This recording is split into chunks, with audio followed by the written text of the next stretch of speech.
Hello everybody! So I made a little faux pas on my last video saying that it was going to be my last one here in Vermont, and I got confused, and this is actually going to be my final video in Vermont, and today I'm going to be talking about the new moon in Virgo, which is happening on Friday, August 30th at 6:37 a.m. Eastern Standard Time, and oh, it is quite the cleansing, transitional new moon. So I'm gonna dig into everything that's going on with this new moon happening on Friday. Today is Thursday, so this is the day before the new moon, and I yeah, I'll be continuing to do readings remotely and like over the computer, over video chat, and also in Philadelphia where I'm moving. So if these videos are resonating with you and you're still interested in learning more about how this might be impacting your own specific chart, feel free to reach out. These readings are definitely general readings. They're not sign specific. They're just kind of understanding our shared context of energy that we're working with right now. So the new moon in Virgo is going to be happening at 6 degrees of Virgo, and let me tell you, there is a lot of Virgo action going on. So on Friday, when we have this new moon in Virgo, we're going to have all of the personal planets. The personal planets are the Sun, the Moon, Mercury, Venus, and Mars. And so this is just like as concentrated Virgo energy as we could possibly be working with. So I feel like Virgo is one of the signs in popular astrology that gets a little bit of a bad reputation, and I absolutely love Virgo energy. And to me, Virgo is it is the mutable earth sign. So it's not about thinking so much, thinking just to think or imagining just to imagine. It is how can we apply these things that we're thinking about, these things that we're feeling, these things that we're longing for, and putting them into an earthy form. So when you think about mutable signs, this is sort of changing, manipulating, not in a negative way necessarily, manipulating, altering, refining the material conditions around us. And Virgo is a sign of humility. It's the day-to-day, it's the mundane, it's a sign of service. How are we showing up for other people in our lives in really concrete ways? How are we showing up, I think, is what this Virgo new moon is kind of bringing to the surface. How are we showing up for ourselves? What kind of routine alterations are needed for us to really be feeling the best that we can feel? Or how can we be showing up in more concrete ways for our friends, for our romantic relationships, for our roommates, for our coworkers? Like, what, it's time to kind of like put the rubber to the road and adjust and change the material conditions around us. This might also be signifying a major kind of like cutting off of relationships. It's kind of like Virgo's this very cleansing kind of energy. It's like, okay, we can look at this with this very kind of judgmental, again, not in a negative way. Judgment really important to the process of evolution, discerning and judging and sort of making sense of, criticizing what works and what doesn't work, and bringing in this kind of discerning eye so that we can cleanse ourselves of the relationships, of the jobs, of the stories we have about ourselves, to kind of show up in this very kind of clear and pure. Virgo is a lot about, is very pure kind of energy. And the Virgo Pisces axis is one of potential, and I've talked about this a bunch in videos I've done before, and often when you're looking at a sign, in order to learn about it, you can look at the opposing sign and sort of see the opposite end of the spectrum, and this can help us understand the energy that we're working with. So yeah, Virgo Pisces is about potential, and where Pisces is endless potential, infinite imagination, like it expands so far out into the ether. It's spirituality, it's energetic communication, it's remembering that we are extensions of source here on earth. And then Virgo is earthbound potential, like, okay, so how do we integrate what we're learning through this expansive energy with Neptune moving through Pisces? Like, we're seeing the bigger picture, and how are we integrating that, and how are we becoming our most honest and authentic and true versions of ourselves, not just in idea form or in things that we're saying, but in how we're acting. And I think with Virgo energy, there can be a lot around expectations for ourselves and for other people, and sometimes, you know, we need to be paying attention to where those expectations are coming from, and if they're coming from a place of wounding or they're coming from a place of hurt, how they might not be the most fair expectations, or if they're coming from experience, and or if they're also coming from wounding and hurt, and they're just necessary to take care and preserve ourselves so that we can continue to show up every day. This is the Virgo energy that we're working with here, and Mercury rules Virgo in its home sign. Like, how are we thinking and processing and communicating through all this information? This can be a hyper kind of active time where we're feeling overwhelmed with the amount of tasks. You know, the summertime, July was this cleansing, with this inner world cleansing with the eclipses and the Mercury retrograde in Cancer.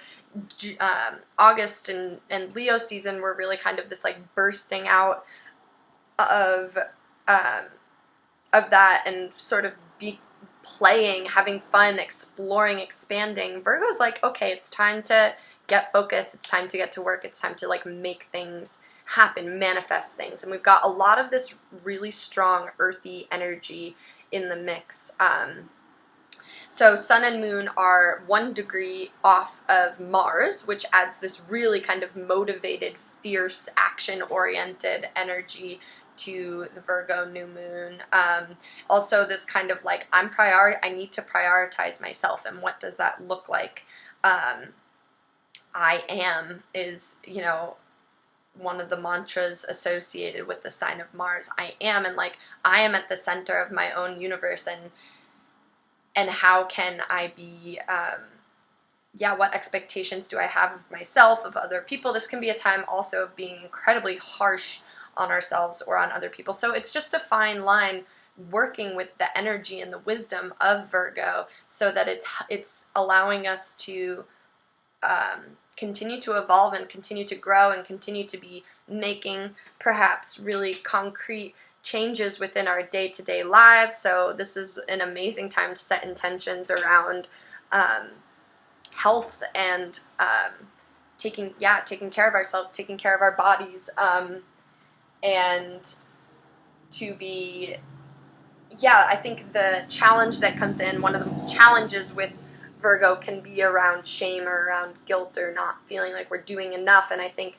when we're starting to hide from that, if it's too much, we can flop to the other side of the chart and really just try and escape and not look at and not see with that Pisces energy. And so I think this is just, it's almost like there's not really too much else to do. We have so much Virgo energy to work with right now. Like, this is just an amazing time for getting tasks done, like listing them out and accomplishing them.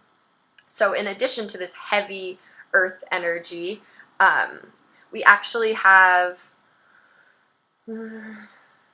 5, 6, 7, 8 planets in earth signs there's only Neptune and Jupiter are going to be not in earth signs during this new moon. So earthy energy is about manifestation. It's about bringing it out of the ether, Pisces, out of the ether, and into concrete reality. And so we've got this exact trine going on between the moon and the sun at 6 degrees of Virgo, and Uranus at 6 degrees of Taurus, which is just this really radical energy. And with the Mars also in the mix and Uranus in the mix, where Virgo can sometimes have this like lighter and more kind of soft, gentle vibe, this brings in this like fierceness And I think this is a time where Uranus is like, okay, how is what we're doing right now a part of our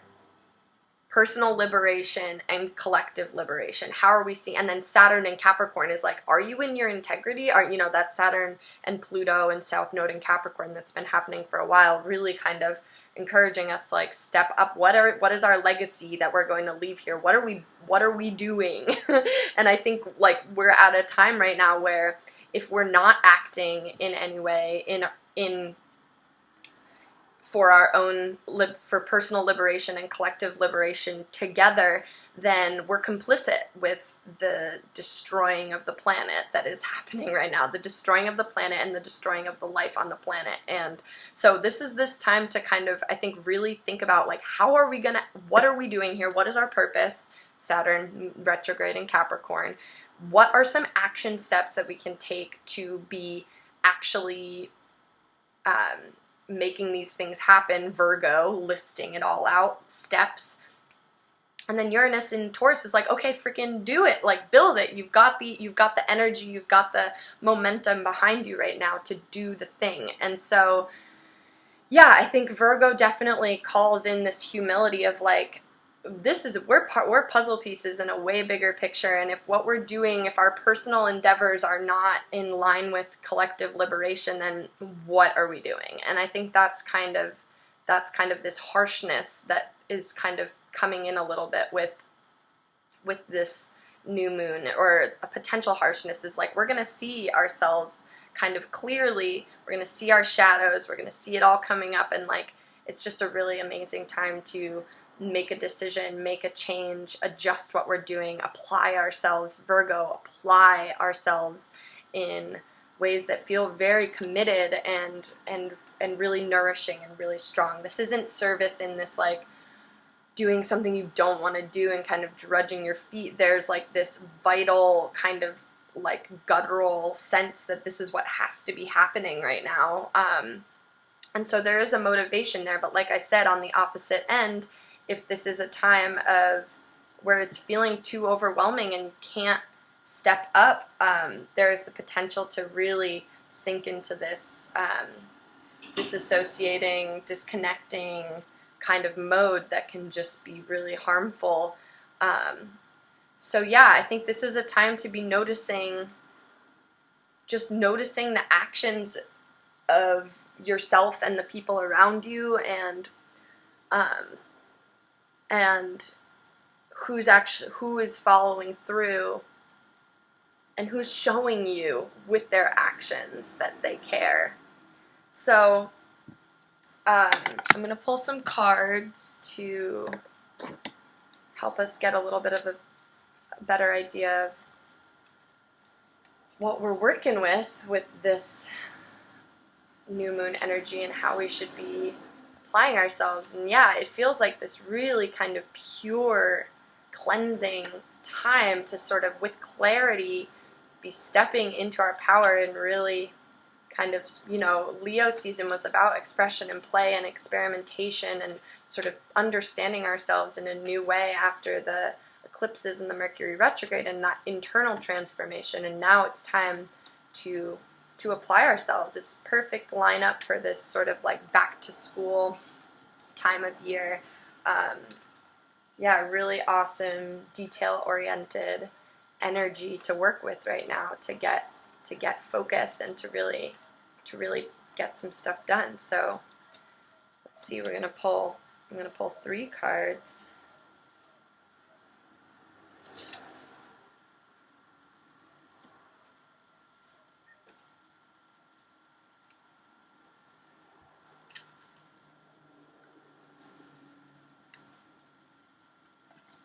Okay.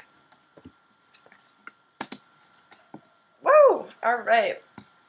So this is the death card in traditional decks. This is the ending of cycles. Like, I think with that Cancer stuff, maybe we ended something, a relationship, a job, a project, and we're like, okay, it's over.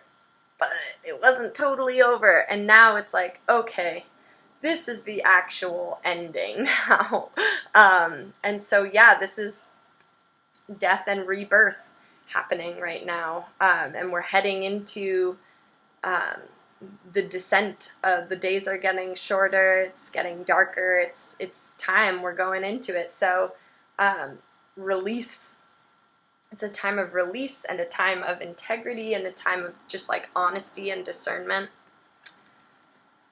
Got the Five of Swords, which to me is just like, can mean a few things. It can just be feeling overwhelmed, feeling pressure right now, like a lot of pressure. Can also be judgment from other people about decisions that we're making or choices that, choices we're making and why we're choosing to do what we do. But guess what?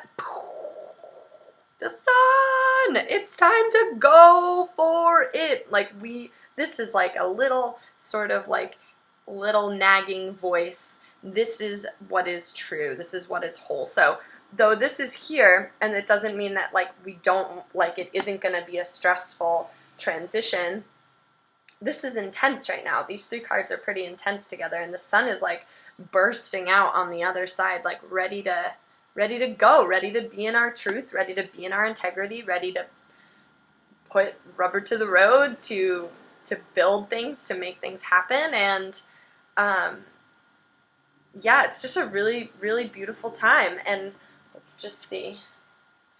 Bottom of the deck, we've got the Two of Pentacles. So our last card to work with here is one of balancing between choosing, letting go of one thing, focusing on one. We cannot suspend in this balance forever. And so it's a time to be, having a lot of clarity. I think there's going to be a lot of clarity coming through about what we can be shedding. Again, this is just shedding. So new moons are really potent time for setting intentions, making wishes, planting seeds, casting spells. So this is a time to get revved up and like get hyped about what we're trying to do and build here, and how we're showing up in service to humanity, and how we're seeing ourselves as a piece of the puzzle.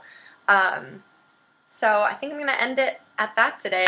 I am so grateful to everyone who has supported me in this journey of the astrological explorations and tarot explorations while I've been here in Burlington. It's really launched me, and all of the other ways that community has shown up for me here. I'm so excited for my next chapter, and I'll catch y'all in Philadelphia. All right, take care.